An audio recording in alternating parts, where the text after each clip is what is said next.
Dans cette vidéo, je vais vous parler des différents rôles qu'il y a chez les commerciaux. Je vous encourage, mais c'est ça, vous savez, si vous êtes ingénieur, vous avez un profil d'ingénieur, vous savez que je vous ai toujours encouragé à considérer des carrières de commercial. Je sais, plusieurs me demandent, mais Constantin, est-ce qu'il ne faut pas avoir fait des formations, etc. Et moi, je vous dis d'entrée de jeu, non, il ne faut pas avoir fait des formations pour être un commercial. Pourquoi? Parce que si, du point de vue technique, vous êtes assis, vous êtes calé, vous avez tout le nécessaire pour pouvoir vendre le produit. Parce que pour vendre un produit, il faut comprendre le produit, il faut connaître le produit. Hein? Et la partie commerciale est beaucoup plus à apprendre, est beaucoup plus facile à apprendre que la partie technique. Il sera plus difficile pour un commercial de formation de comprendre la technique d'un produit que pour un technicien de comprendre le commercial d'un produit. Hein? Donc, moi, je vous encourage. Raison pour laquelle je vais vous parler dans cette vidéo des différents postes que l'on retrouve chez les commerciaux. Commençons par la base. À la base, vous allez avoir des sales managers ou alors Vertriebs Mitarbeiter, agent commercial, hein, ou alors area manager. Généralement, ce sont des commerciaux de front, hein, de la ligne de front. C'est ceux-là qui vont aller chercher des nouveaux clients, c'est ceux-là qui vont s'occuper des clients existants. Hein. C'est-à-dire que on va leur donner une zone. C'est-à-dire que si on prend l'exemple de l'Allemagne, il y en a qui vont couvrir la zone du nord, il y en a qui vont couvrir la zone de l'est, là on parle de Leipzig, on parle de Dresden, etc. Il y en a qui vont couvrir le Bayern, il y en a qui vont couvrir Baden-Württemberg parce que c'est très grand, il y en a qui vont couvrir voilà, hein, au niveau de l'ouest, Saarbrücken, etc. Donc vous avez une zone bien déterminée et dans cette zone-là, vous allez gérer les clients hein, existants dans cette zone-là. Là, c'est la ligne de front. Lorsqu'on évolue, on a des Key Account Managers. Les Key Account Managers, ce sont ceux-là qui s'occupent des clients clés. Parce que dans chaque entreprise, il y a des clients qui généralement vont représenter 20% du chiffre d'affaires. Hein? C'est-à-dire que, non, je veux dire 20% des clients qui vont représenter 80% du chiffre d'affaires. Là, c'est la règle des 20-80 hein, ou 80-20. Hein? Vous la connaissez.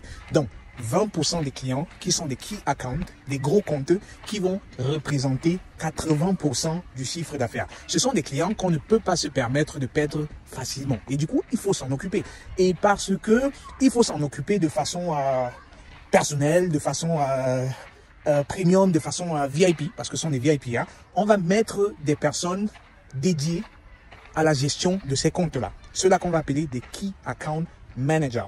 Le Key Account Manager va faire quoi? C'est en même temps un commercial, mais aussi un chef de projet. C'est-à-dire que c'est lui qui va s'assurer que et les commerciaux de la ligne de front apportent sur le client les nécessaires en termes de nouveaux produits. Il va s'assurer que le service après-vente soit aux aguets lorsqu'il y a un souci, qu'ils éteignent le feu. Il va s'assurer également que lorsqu'il y a des installations à faire, que service après-vente, spécialiste d'application, etc. Bref, c'est un chef de projet qui va orchestrer tout ce qui va se passer chez les clients, chez les gros comptes. Donc, on a Area Manager, ça c'est la ligne de fond. On a Key Account Manager, qui sont des commerciaux, mais aussi des chefs de projet. Et puis, on a, au-delà des Key Account Manager, on a des Business Developers, New Business Developers. Comme le nom l'indique, hein, c'est des gens qui font du business, c'est des apporteurs d'affaires. Eux, ils vont être rémunérés sur la base des nouvelles affaires qu'ils apportent.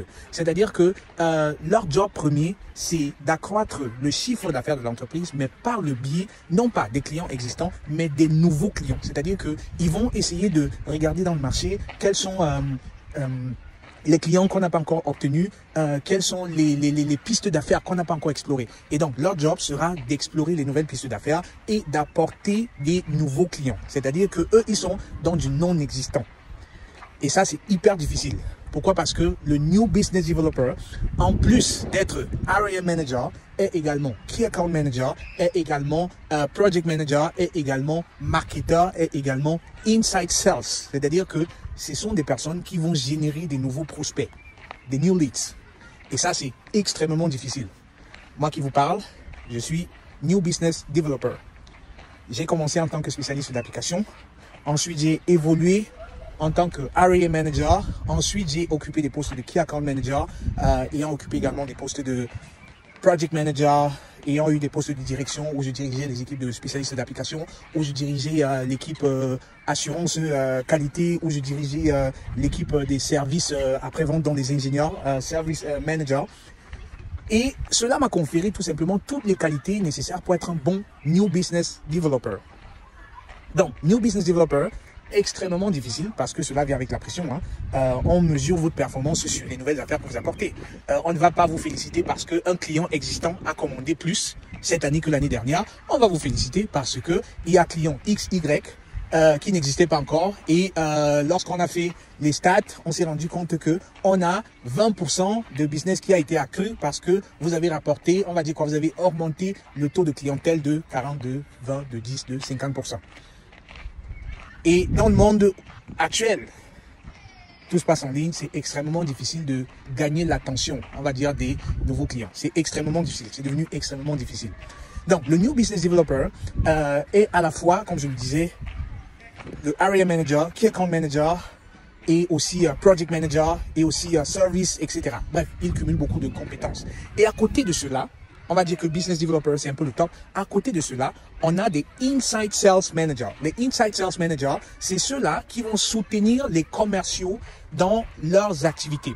Que ce soit pour générer des prospects, c'est-à-dire qu'ils vont aller sur des sites tels que LinkedIn en fonction de la cible. Ils vont identifier quelles sont les cibles, à qui est-ce que nous devrions présenter nos produits. Ils vont présenter le produit pour créer de l'intérêt et en fonction de l'intérêt, ils vont renvoyer ces prospects chez les Area Managers ou chez les New Business Developers. Dépendant de la structure de l'entreprise, il y a des Inside Sales ou pas.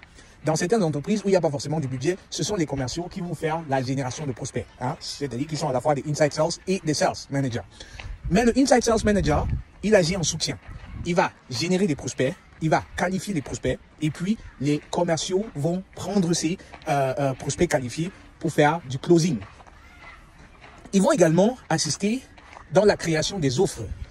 Lorsque vous avez un client qui est intéressé et vous dit, voilà, je trouve l'offre intéressante, je voudrais, voilà, et vous allez créer une offre dans laquelle, description de l'offre, le prix à l'unité, le prix, etc., avec toutes les conditions. Donc, ils vont faire cela. J'ai oublié un rôle super important et c'est le rôle que vous devriez considérer lorsque vous êtes un ingénieur pur, c'est-à-dire que vous êtes dans la technique pure. Faites Trips Engineer, c'est-à-dire Sales Engineer. Vous êtes un commercial, mais qui n'est pas jugé seulement sur les ventes qu'il fait, mais beaucoup plus sur la technique. C'est-à-dire que vous agissez en soutien aux commerciaux. Il y a une équipe de commerciaux, ceux-là qui vont faire le closing, mais vous agissez en soutien. Lorsque un client ne comprend pas la technique, parce que les commerciaux ne sont pas des techniciens, on a besoin de vous pour expliquer au client. Vous agissez en fait comme un spécialiste d'application. Vous allez expliquer au client en quoi est-ce que le produit est pertinent, comment est-ce que le projet va se passer, la gestion de projet, etc. Vous allez présenter cela au client, histoire de persuader ou alors de faciliter la vente. Et je vous recommande vivement ces rôles-là. Commencez en tant que Trips Engineer parce que vous n'aurez pas beaucoup de pression. Si vous commencez en tant que commercial, vous pouvez avoir beaucoup de pression parce qu'on va vous mesurer sur les chiffres de vente. Par contre, en tant que Sales Engineer, c'est pas sur les chiffres de vente qu'on va vous mesurer forcément. Vous aurez peut-être un quota, mais c'est pas forcément sur cela que l'on va vous mesurer. Les amis, donc je ne veux pas être très long dans la vidéo. Je voulais vous donner un aperçu du monde commercial et vous encourager à considérer ces rôles. Et si vous avez besoin de discuter avec moi, peut-être par rapport à votre profil, peut-être par rapport à vos ambitions, peut-être par rapport à des préoccupations que vous avez, contactez-moi, on va en parler. Je vais dire, j'exerce dans ce domaine depuis plusieurs années. J'ai aujourd'hui sous la ceinture, on va dire quoi, 16 années dans des rôles de commerciaux. Et du coup, je sais très bien de quoi il est question. Je me ferai le plaisir de vous apporter des astuces, des idées et vous aider à aller de l'avant. Les amis, contactez-moi et dites-moi dans la vidéo qu'est-ce que vous en pensez. Si vous êtes un commercial, qu'est-ce que vous aimez particulièrement dans les rôles de commerciaux, qu'est-ce que vous n'aimez pas. Et je ferai une autre vidéo dans laquelle je vais vous donner les avantages et les inconvénients. C'était Constantin pour vous ici au sommet de votre carrière professionnelle. Si vous avez aimé la vidéo, merci de la liker, merci de partager, merci de parler autour de vous de SSR. Portez-vous très bien et à très vite. Ciao.